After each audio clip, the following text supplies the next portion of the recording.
Hello everybody, this is part 3 in our longer series on FNMI education. I'm continuing with a brief background on Aboriginal policy in Canada. We've been looking at the spectrum of Aboriginal policy. We started off with a rather lengthy investigation of the treaties, and I took you right back pre-1763 right up until the last of the numbered treaties. It was a long lecture. I hope that you found some value in it as a kind of a background to build understanding in yourself as a teacher, so that you can see the groundwork for the people in Canada who are First Nations or Inuit or Métis. You come to see a little bit about some of the struggles that they've had, and how so many of the promises that were made to them were violated and betrayed. And hopefully it will build some compassion in you as a teacher and some understanding for when you have these students in your classroom, and hopefully also not just them, but by being more informed, you'll be able to help non-native kids be less ruled by some of the bigotry and the things that they were taught by their parents, because that's a big issue in classrooms. Alright, well today our topic is we're going to look at more historical trends and tensions in Canadian Aboriginal policy.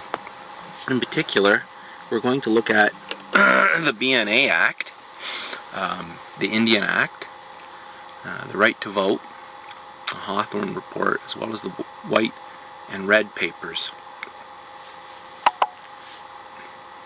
We've looked at the BNA Act in an earlier lecture on the constitutional division of powers between the federal and provincial governments. But we didn't look at it specifically to consider how the BNA Act relates to education in relation to Native kids. So let's look at that.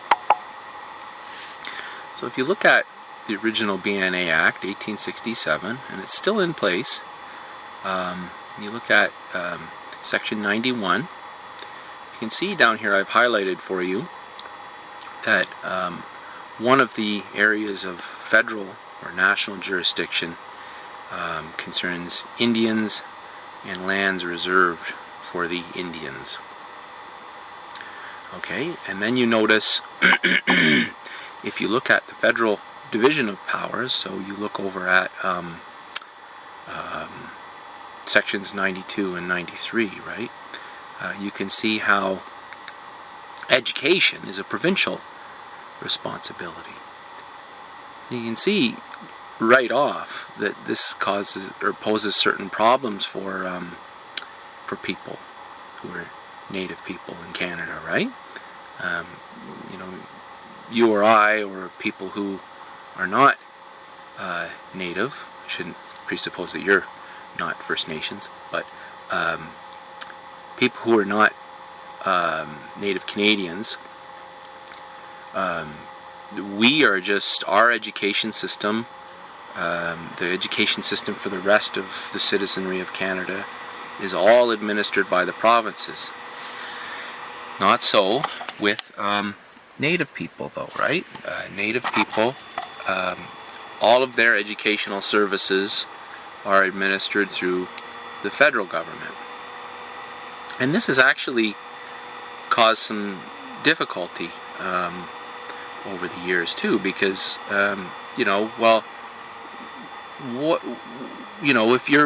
if the provinces are the ones that typically administer education, but in this case it's the feds, sometimes I guess it would seem that isn't there a gray area? Like, why don't the provinces in some way have more more responsibility in this area? or if there is some kind of a an intermediate ground where they might intercept, then what might that ground be? And when this comes to big money too, and so governments can kind of abscond. They can pass the buck to the other one, and the other one can pass it back to them, and so there's big questions here about how this affects education funding, and is it equitable? Is it the same sort of funding that all the other schools across Canada are provided with by the provinces? Lots of big questions like that. Well, so the next thing I'd like to look at with you is the Indian Act, the 1876 and Counting Indian Act. Here's a quote from John A. Macdonald, a rather dark quote. It says, "The great aim of our legislation has been to do away with the tribal system and assimilate the Indian people in all respects with the other inhabitants of the Dominion as speedily as they are fit to change." So, not mincing words there. The point of the Indian Act is to assimilate, to absorb Native peoples in Canada, so that they basically their Indianness or their Aboriginal identity disappears. What is the Indian Act? Well, the forerunner to the Indian Act was entitled An Act to Encourage the Gradual Civilization of the Indian Tribes in the Canadas. That was in 1857. It viewed the right to vote as an honor for many Indians, and it punished any Indians who tried to pass themselves off as having voter privileges from assimilation. The Indian Act dates back to 1876 and proposes that Indians be granted voting rights once they have renounced their status and been effectively assimilated into larger Canadian society. We talked about that last time. In 1920, the Indian Act was changed to allow the government to impose enfranchisement on Indians who weren't voluntarily accepting the vote. Here's a quote from Bill Henderson's website on the Indian Act. It says, "It seems to be outdated if not racist. It singles out a segment of society, largely on the basis of race. It takes their land and property out of mainstream society where these things can be bought and sold, and it gives the Minister of Indian and Northern Affairs all sorts of power over their lives. The Indian Act has been criticized on all sides. Many want it abolished because it violates our ideas of equality, and these critics tend to be non-Aboriginal. Others want Native people to be able to make their own decisions as self-governing societies, and these critics see the Indian Act as preventing this option. Still others think that the Indian Act treats Native people who live off reserve and those who live on reserve too differently and unfairly. Few people have anything good to say about the Indian Act." Well, that's very true. Historically, the Indian Act evolved to protect the small share of Canada's territory that remained in the possession of Native Canadians. Laws dating back to the mid-1800s created the concept of status Indians. If you were a status Indian, that meant you could live on Indian land known as reservations. Again, we talked about that last time. If you were not a status Indian, you were forbidden to do so. Anyone living on the reserve, that is, status Indians, doesn't have to pay tax, and banks can never come and take away their land in case of bankruptcy. These measures were put in place to help protect Native property rights on the reserves. Nobody could ever own reservation lands except Indians themselves. And we talked a little bit about the taxation and non-taxation of Native peoples and how that works. In case you're interested, you can go back and certainly re-listen to that. However, being a status Indian also meant that you couldn't vote, nor could you sit on a jury. Status Indians were also exempt from the draft in time of war, although the percentage of volunteers was higher among Indians than any other group. Interesting historical fact. The Indian Act had a lot of negative effects on Native Canadians. Racist ideas about Native traditions, customs, and language fed the idea that white officials knew better how to look after Native interests than Native Canadians did themselves. The Indian Act was used to ban the potlatch and the sun dance on the grounds that they were uncivilized. Again, we talked about that. And the possession of liquor by status Indians on or off the reserve was punished more harshly under the Indian Act than by general laws. Discuss that as well. The Indians weren't even allowed to play pool or billiards on the grounds that this was a delinquent activity that would lead them astray. Well, as you remember from one of our other lectures, nor were teachers allowed to play pool or billiards. So, the Indian Act, as you can see, treated Native Canadians like children. This is called paternalism.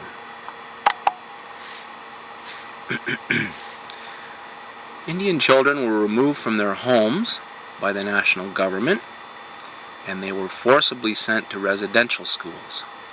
Children who skipped class were deemed to be juvenile delinquents. There was a lot of physical and sexual abuse in these residential schools. Most telling in relation to this attitude was the definition of person, which was in the statute until 1951. It's an individual other than an Indian. That's an interesting legal definition of person, isn't it? An individual other than an Indian. I guess until the 1920s it would have been similar for women as well. Indians could become persons by voluntarily enfranchising. That means renouncing your Indian status. And in many circumstances were forced to become enfranchised by the Act.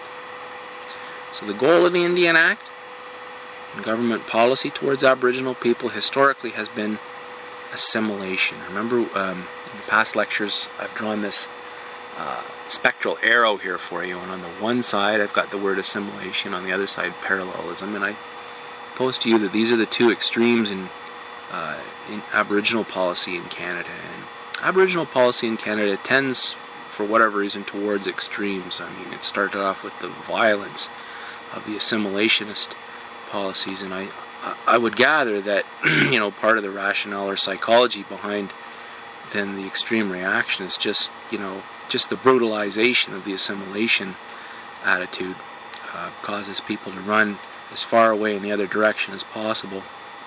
Hence the parallelism that we see so pervasive today. So here's a famous statement by Duncan Campbell Scott, speaking basically the prevailing attitude of his day. Our object is to continue until there is not a single Indian in Canada that has not been absorbed into the body politic, and there is no Indian question and no Indian department. Over time, the measures originally intended to protect the land base were loosened to open up reserve lands for farming, settlement, and other purposes. In the beginning, it was very difficult to take reserve lands from Native Canadians, but through time the Indian Act was changed to make it easier for reserve land to be taken away. In this way, a lot of land was lost to Native Canadians, often with very little payment. Recognition of Aboriginal and treaty rights in the Constitution Act and the Canadian Charter of Rights and Freedoms in 1982 led to important changes. Government could no longer force Native Canadians to give up their Native status. Bill C-31, we talked about that earlier, was written in order to give back status to Native women who married non-Native men, as well as to their children. Bill C-31 meant that a lot more people would be recognized as Aboriginal Canadians. So this is an example I have on the left here. from a relatively recent 30-2 provincial achievement exam. We treat, in English language arts, you treat visuals as texts, and so students are asked to respond either critically or personally or creatively to the texts that appear on the exams. And this one, they had 2 pictures. You can see the early one is a photograph from the 19th century, and the second one is the exact same place, but in the late 20th century. So what have they done to the native land here? Turn it into a golf course. And then you're just thinking about that as a student and what that means. You think about land use. You think about the meaning of a golf course versus the meaning of some wide open space where maybe there was no ownership. What might that look like? What might that mean? How were those lands handed over? How were they taken? What's the better of the 2 options, I guess. Section 4.3 of the Indian Act states that sections 114 to 122, which deal with education, do not apply to or in respect of any Indian who does not ordinarily reside on a reserve or on lands belonging to Canada or a province. So, in other words, Native people who live off reserve and they send their children to schools that are just like the schools everybody else attends. This doesn't apply to their schooling. It only applies to schooling that is on reserve. So if you have a reservation school. A degree of self-government over education is recognized, and the vast majority of federal schools for Indian pupils have been devolved to Indian bands. What's devolved means? It just means that, like, originally the federal government was in charge of these schools, and they basically ran them. But over time, what's happened is most of the schools now are given over to the local band, and the local band would run that school. So if you have Siksika High School, for instance, or Suktina High School, these schools are run by the local band, and they get to hire and fire, they get to organize things and everything according to how they see fit. There's the sections, some of the pertinent sections of the Indian Act on education. You can see agreements with provinces are included in there, right? So even though it's under federal jurisdiction, there's a component there where they can have agreements with provinces. There's a article there on schools and regulations, also attendance, and when attendance is not required, that sort of thing. So you can read that if you want. Pause the slide. The thing I think that's probably most important to talk about with regard to the Indian Act is just, again, the Indian Act is this extreme form of assimilationism, and the most violent tool, I guess, of this particular attitude was the residential school. I've glossed a book here that I've used in my classroom. I think it's really good, and I would recommend it as a teacher to any of you who are teaching high school. I think you could probably even use it, say, in grade 9 or something like that. But definitely high school. It's very good.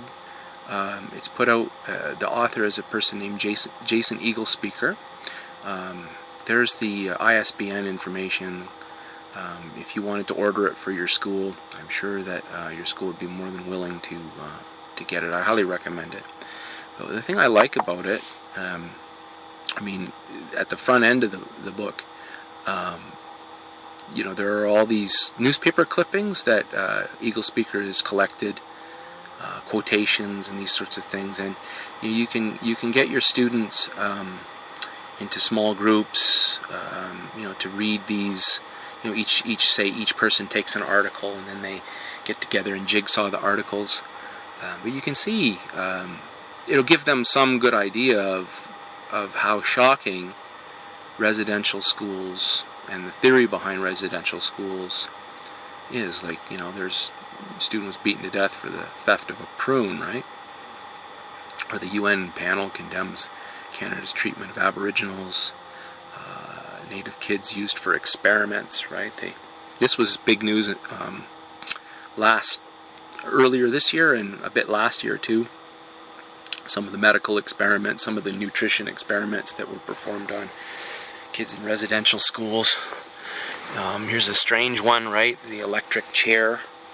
I guess there were some pretty sadistic teachers, priests, nuns running these schools, and as punishment, they would sit some of the children in a chair and electrocute them, and they laughed and carried on while the children twitched and couldn't move from the chair. Other things that happen, are listed in these other articles. But some of these big quotes too, right? Here's a very powerful one. I want to get rid of the Indian problem. Our object is to continue until there is not a single Indian in Canada that has not been absorbed. I mean, it sounds almost like a science fiction thing, like the Borg or something from Star Trek. I don't know. Or according to Scott, right, the fellow I just quoted to you earlier, and government policy, it was their mission to kill, quote, kill the Indian and the child, and turn them into respectable Canadian citizens. So, earlier in one of the other lectures, we used the term cultural genocide, and again, some people are offended by the word genocide and think that it's inappropriate, but it's pretty clear there, right? That what you're doing is, even if you're not killing, although many students did die, they say that at least 4,000 kids died at residential schools through the history of the things. Even if you're not, sending people to gas chambers and those horrendous things, there's a kind of a killing of the inner psyche of a child, trying to kill off the identity. So, lots of good resources for you as a teacher, right? Getting kids to, encounter these things. Also, another thing that's good about Eagle Speaker's book, at the end of it, you got this little series of comic book narratives telling about residential schools. It's very powerful. And here's a map showing the dispersion of residential schools in Canada. You can see all the little dots. So they're well dispersed all the way across Canada. It's not in any one specific place where they were, but everywhere across. All right, I'll give you a brief history of residential schools here, folks. In an article entitled Indian Residential Schools, A Dark History, Charles Atlas Shepard remarks that in order to understand what happened, we need to see that there was no evil scheme to do harm to anyone. The paternalistic attitude was based on good intentions and, quote, godliness. They truly believed they were doing God's work, these people. Indian residential schools date back to the early days of European contact. Before residential schools, there were industrial and boarding schools. Prior to that, there were seminaries.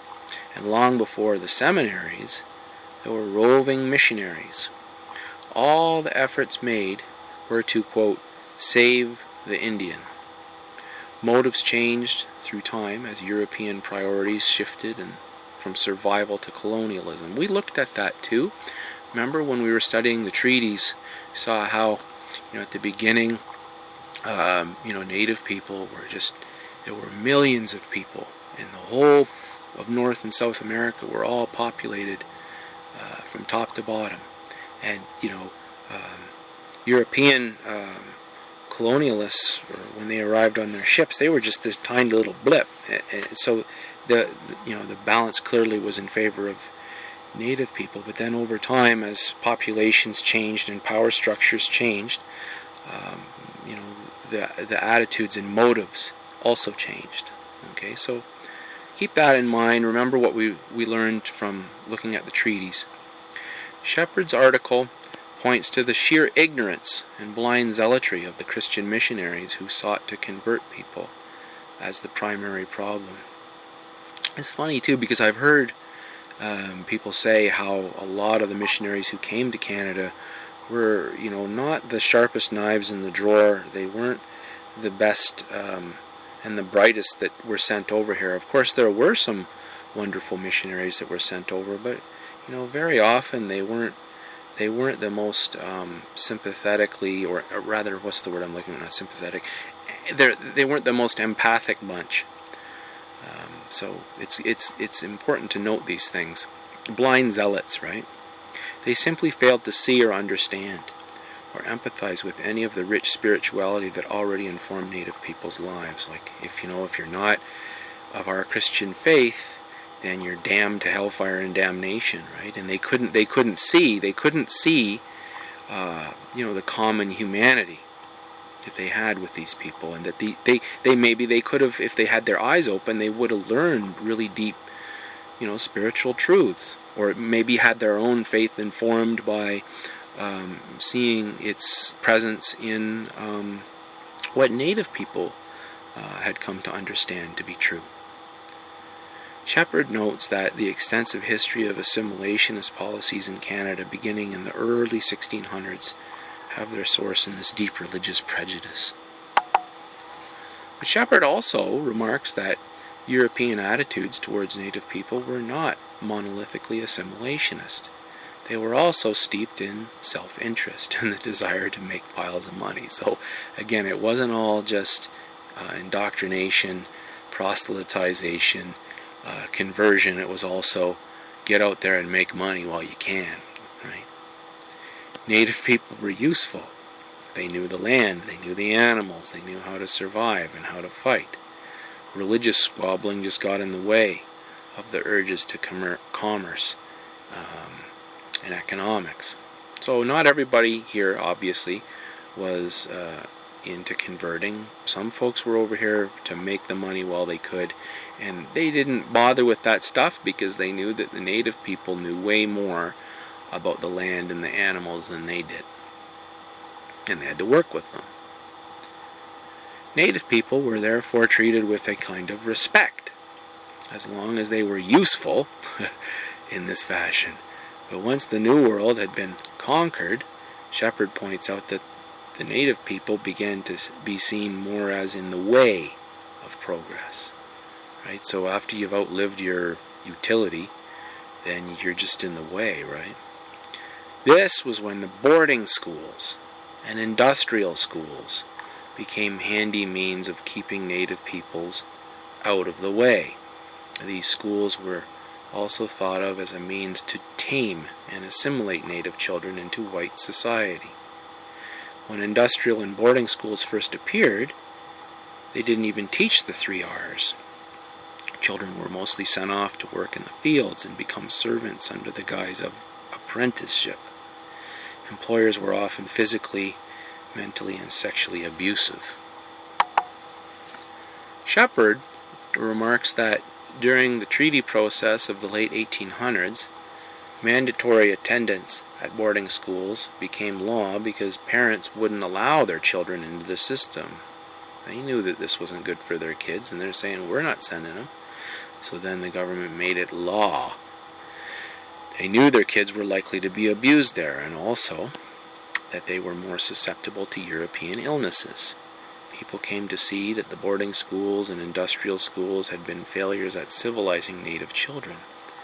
So they were phased out, starting with the 1894 Indian Act. The first of the residential schools arose with an aggressive new attitude in 1909. So think of residential schools as really, really extreme forms of the earlier boarding and industrial schools. Shepherd writes that the biggest difference between boarding schools and the residential school was that the Canadian government funded the latter and allowed the churches to operate them. And this was good money for the churches. And not just money, they were granted significant real estate, buildings, and funding, right? This was big business for them. Here's, you're going to run these schools for us. Here's all kinds of money to do it. Here's personnel to do it. Here's funding, or rather land. Here's buildings, right? At their peak in 1936, Shepherd points out that there were upwards of 80 residential schools operating with over 150,000 Native children in attendance. A little quote here down below from one of the people who went to a residential school, saying, there was no love, there was no feeling, it was just supervisory. One of the 80,000 living survivors, we would cry like little puppies or dogs right into the night until we go to sleep, longing for our families. Shepherd. The Indian residential schools finally evolved into the entity we know today. Children were literally dragged from their parents' arms and sent off to school for months at a time. The church-run schools taught the 3 R's this time, along with trade skills, but interspersed with plenty of religious doctrine. Shepherd also remarks that the trades the children were taught were pretty much useless to them because of the prejudice predominating society at the time. Nobody would hire them to do the sorts of trades that they had learned to perform. So even the more practical things that Native kids were taught in residential schools, they couldn't even use them because of the societal prejudices against Native people. The new policies of the residential schools also prevented the children from ever speaking their own languages or from practicing their own traditions. And the last of the residential schools, White Calf Collegiate in LeBret, Saskatchewan, closed in 1996 and was demolished in 1999. So, not too long ago. Right, so that's pretty violent history, assimilationist history. I'd like to next look at the 1960 right to vote. I think this is a very significant moment in history, folks, because, remember before this, the right to vote or your enfranchisement meant immediately that you would lose your Indian status. The only way you could vote is if you gave up your Indian status. And so this new section of the Election Act said that, that was no longer acceptable. That why shouldn't you be allowed to vote if you were Indian, right? So in 1960, under Prime Minister Diefenbaker, the government made a decision that would prove to be the most beneficial in promoting the eventual recognition of the civil and human rights of First Nations. It decided to permit all registered Indians to vote in federal elections. Registered Indians living on reserve had previously been prevented from doing so by this section of the Canada Elections Act. So here's the section that was the problem. The following persons are disqualified from voting in an election and incapable of being registered as electors and shall not vote nor be registered. That is to say, every Indian, unless he was member of His Majesty's force during the First or Second World War, or the Canadian forces, or he executed a waiver in form prescribed by the Minister of Citizenship and Immigration. All right. So, basically, you were unable to ever vote if you were a Native person who held on to your Indian status. The Act to amend the Canada Elections Act, repealing the discriminatory parts of this section, was given royal assent on March 31st, 1960. This is a big significant moment. I know there's many people, Native people, who have said that this isn't as big of a deal because they don't feel that they have any true representation in the channels, regular government channels. They feel that these are white power structures, European power structures. It's a form of colonialism. So really, if you get the power to vote, you're just giving in to colonialism. There is that element, there is that argument, but nonetheless, voting is a pretty significant thing, and all the gains that have been made in Native rights across Canada have been made after the right to vote. So I think it's a significant mark in history. Okay, this is a really important report. It's called the Hawthorn Report. It's from 1966, folks. Who was this Hawthorn fellow? He was an anthropologist from BC. In 1963, the federal government commissioned University of BC anthropologist Harry B. Hawthorn to investigate the social conditions of Aboriginal people across Canada. In his report, a survey of the contemporary Indians of Canada, which we just call the Hawthorn Report for short, Hawthorn concluded that Aboriginal people were Canada's most disadvantaged and marginalized population. They were, quote, citizens minus. All right. Hawthorn attributed this situation to years of failed government policy, particularly the residential school system, which left students unprepared for participation in the contemporary economy. Hawthorn recommended that Aboriginal peoples be considered citizens plus. That is a very important term, ladies and gentlemen. This is where it comes from, the Hawthorn Report. Citizens plus. And be provided with opportunities and resources to choose their own lifestyles, whether within reserve communities or elsewhere. He also advocated ending all forced assimilation programs, especially the residential schools. So way back then, Hawthorn was saying these things are destructive, get rid of them now. And it took, until 1999 to get rid of the last of them. So, and he was like, these Native people are being treated as citizens minus, what they should be treated as citizens plus. What does that mean? Native people are citizens, just like everybody else in Canada. They have the same rights as everyone else. They deserve to be treated equally.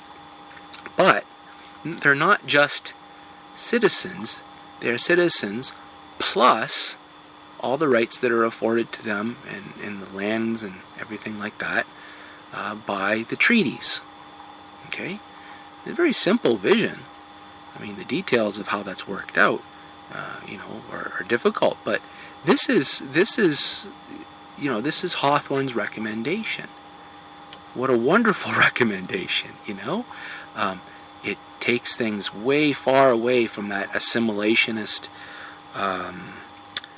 pole, but nor does it go way over to the separatist or parallel or treaty federalism pole either. It's in the middle, right?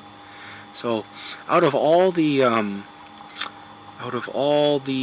policies that will study this Hawthorn Report and the Red Paper, I would say, are the two very best examples of good Aboriginal policy. Unfortunately, neither of them went very far. I mean, not went very far, they weren't accepted. Based on Hawthorn's recommendations, Chrétien, who was the Minister of Indian Affairs at the time, right, decided to amend the Indian Act. So you'd figure that means, we'll listen to you, Mr. Hawthorn. The federal government began a national program of consultation with First Nations communities across Canada, right? So, we're going to listen. The government distributed the informational booklet, Choosing a Path to Reserve Communities, organized community meetings, and in May 1969, brought regional Aboriginal representatives to Ottawa for a nationwide meeting. Boy, that sounds promising, doesn't it? Anyway, during these consultations, First Nations representatives consistently expressed concern about Aboriginal and treaty rights, title to land, self-determination, and access to education and healthcare. So they're being heard. And you would figure that's a good thing, right? You've just had this really in-depth report put by an esteemed, respected anthropologist, UBC professor. What happens though in June 1969, Ottawa, in answer to the consultations, produces the White Paper, proposing to dismantle Indian affairs. Now, this White Paper we'll talk about in a little bit. But I'm just going to go a little bit further into what were the recommendations of the 1966 Hawthorn Report. The 1966 Hawthorn Report, again, we had the subtitle, it was written as a response to both the civil rights movement and Quebec nationalism. All right, both were kind of going on at the same time, and these were strong influences in the Hawthorn Report. Essentially, the report introduced the idea of Citizens Plus. Prior to the Hawthorne Report, Citizens Minus, that is, they were less than full citizens of Canada. They were thought to be uncivilized and irresponsible for themselves. They weren't allowed to vote. The government behaved paternalistically towards Native people. Citizens Plus concept suggests that Canada's Native peoples are indeed not only full Canadian citizens, it also recognizes that as Aboriginal people, they have extra rights that are not given to other Canadians that flow from the treaties. Previously, it could be said that Aboriginal peoples were actually Citizens Minus, that is, they were treated inferior or as inferiors to the rest of Canadian society. The Hawthorne Report addressed the injustices that were being committed. The report, however, was ignored by the federal government, who instead opted for this White Paper. The Aboriginal response to the White Paper was entirely negative. Well, rightfully so, right? And the Indian chiefs of Alberta formally answered the White Paper with Citizens Plus, or the Red Paper. All right, so their report was named after one of the key concepts of the Hawthorne Report. So there's a kind of a relation between the Hawthorne Report from 1966 and the 1970 Red Paper that followed the White Paper, the Red Paper with Harold Cardinal and those guys. Let's look at this White Paper then. There you have Harold Cardinal in the background there, with other Indian leaders, and Prime Minister Trudeau and his Affairs Minister Jean Chrétien. You'll remember he was our Prime Minister a little while ago. And they were back and forth on the issue of the White Paper here. So what was this White Paper? The 1969 White Paper was Prime Minister Trudeau's vision of how to make Aboriginal people full citizens of Canada. By the way, White Paper, I discussed this in one of the earlier lectures. It's got a kind of a double entendre there, right? It sounds like, a racist thing. Ooh, white power, right? But it doesn't really mean that, even though that's an interesting and apt metaphor. What it really means, like a White Paper is just a government document, like a proposal for a policy. It's a policy proposal that's brought forth. That's a White Paper. Okay. Prior to this, Native people were not treated as full citizens. Rather, they were considered Citizens Minus, treated like wards of the state or parentless children. They were thought to be uncivilized and therefore unready for full citizenship. Even now, the government still treats Native people as its dependents or wards, a special relationship in the BNA Act. Remember, we just went over that in Section 91, right? So, on the that red arrow spectrum, the White Paper is over there, way on the left-hand side on the assimilationist pole, where you have the things like the Indian Act, right?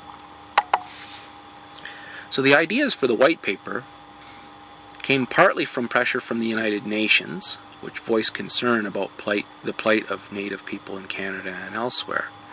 Right? They wanted equality. Well, what's the White Paper about? It's about equality, but it's more about saying everybody's equal, and there's no way in which we can recognize any differences between people, and the differences aren't important. In fact, the differences are problems, and they need to be wiped out, right? So I don't think that's what the UN was saying, but that's the government spin on it.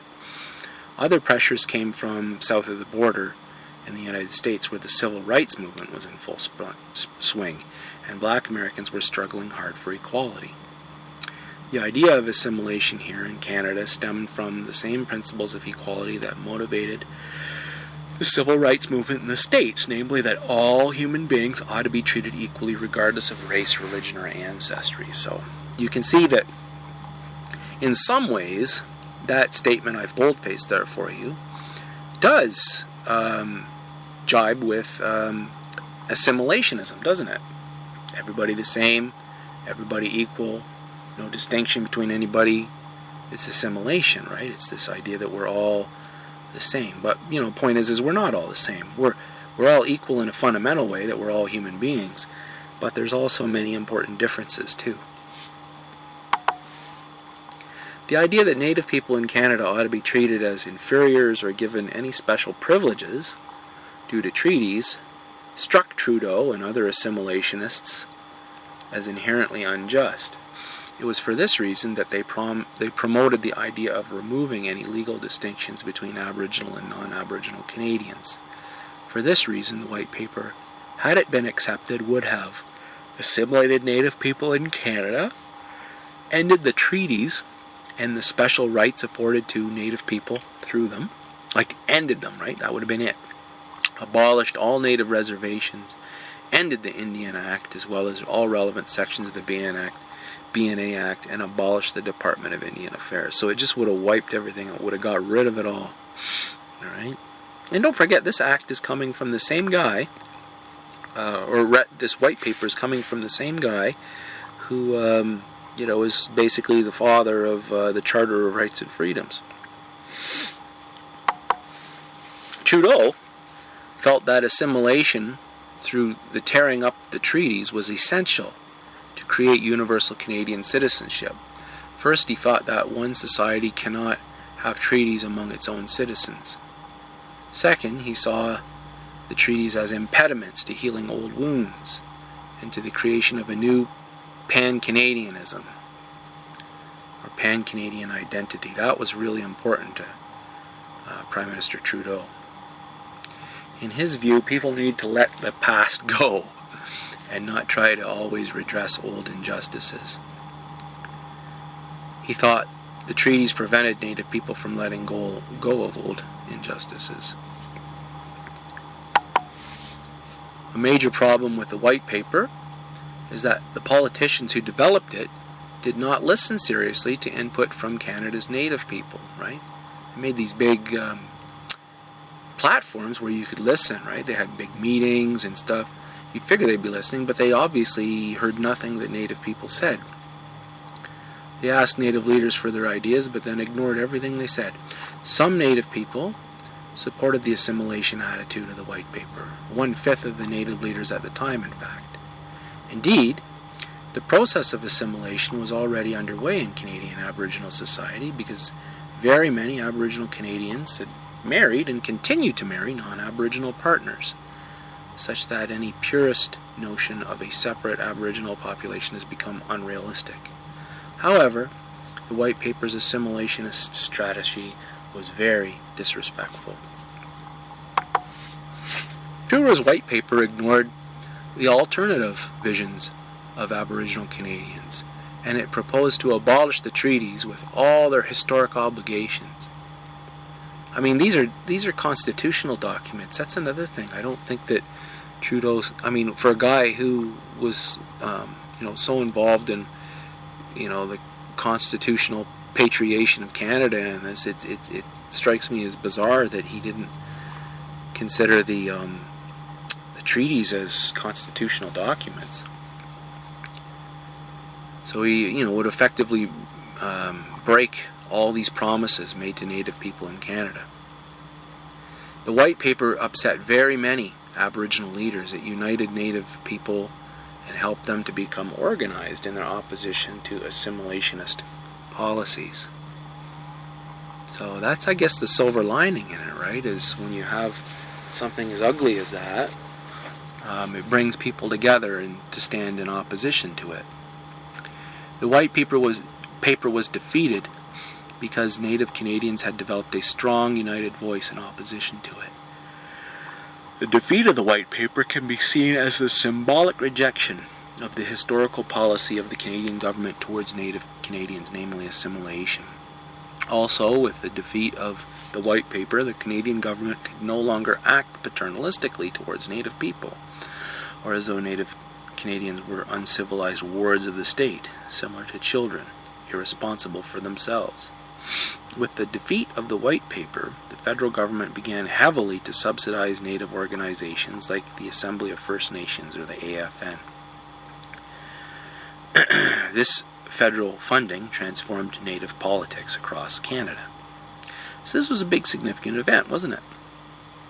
It really unified Native people in many ways, when before perhaps they lacked the kind of unity that they had. There's a paradox here, though, in the rejection of assimilation. In the past, when cultural differences between Aboriginal Canadians and the rest of the population were greater, the objective of the government was assimilation, or making everyone the same. However, now that Aboriginal Canadians are much more similar culturally to the rest of Canadian society, the goal of assimilation, or homogeneous similarity, has been rejected, and the goal is to foster broad differences, even separation.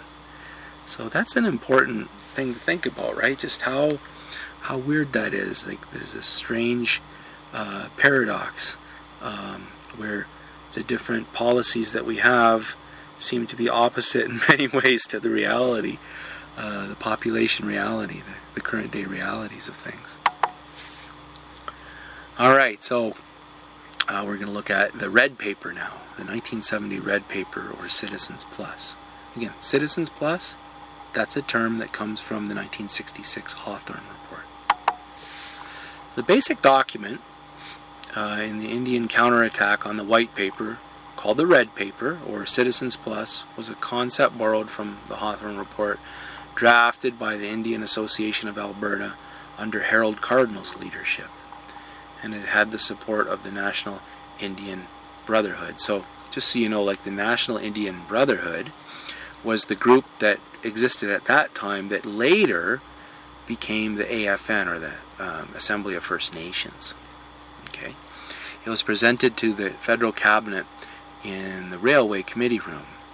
In a scene that deserves to be preserved in oil paints on a canvas, Indian leaders stood majestically in feathered headdresses and white deerskin garb, and presented the cabinet with an alternative Citizens Plus.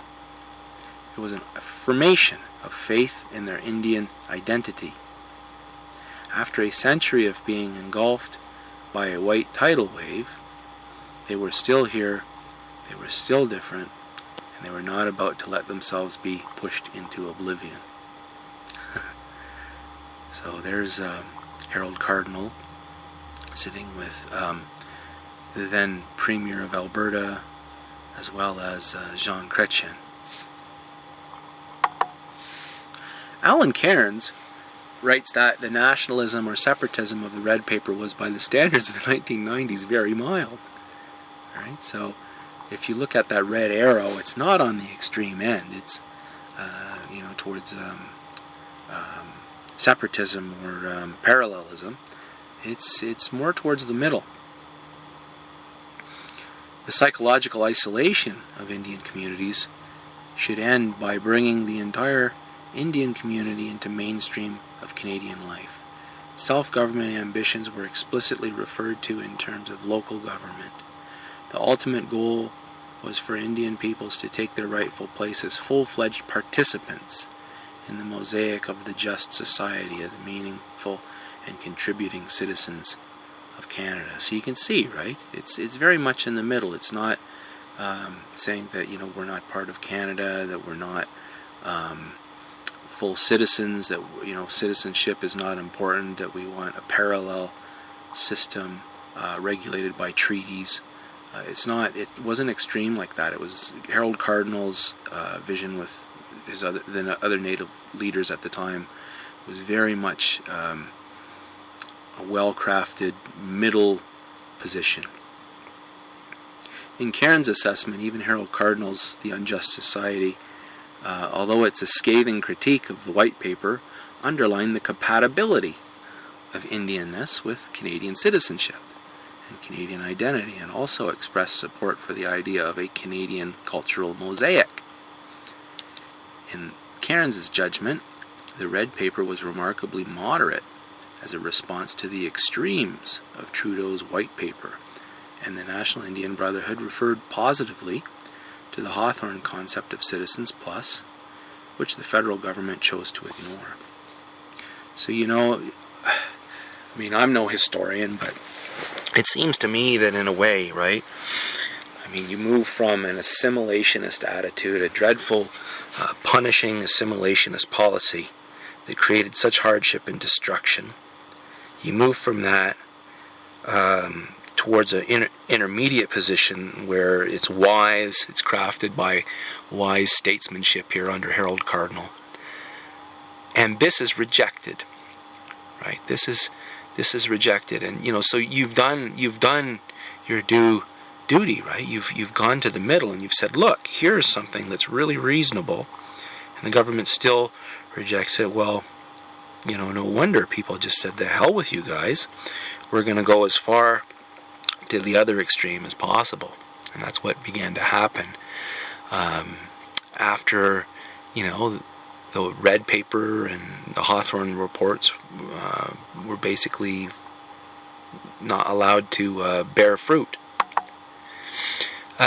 So here's a textbook. I don't think schools tend to use it anymore because it's from 1991, but many high schools I've been to have actually had copies of it. It's called Legacy, and it's all about Indian treaty relationships, and there's a really handy chart in there that counterposes white paper propositions with red paper counter propositions. You can look at these two pages of this chart on your own, and maybe those might enter into your own discussions with students if you're going to study this topic. I mean, this topic really fits in really well anytime you're talking about colonialism in schools, or if you're talking about globalization too, right? In grade 10 social studies, it fits in really well there. Okay, so that is today's lecture on these subjects. We'll finish up with the last of them in the next lecture. Thanks for listening.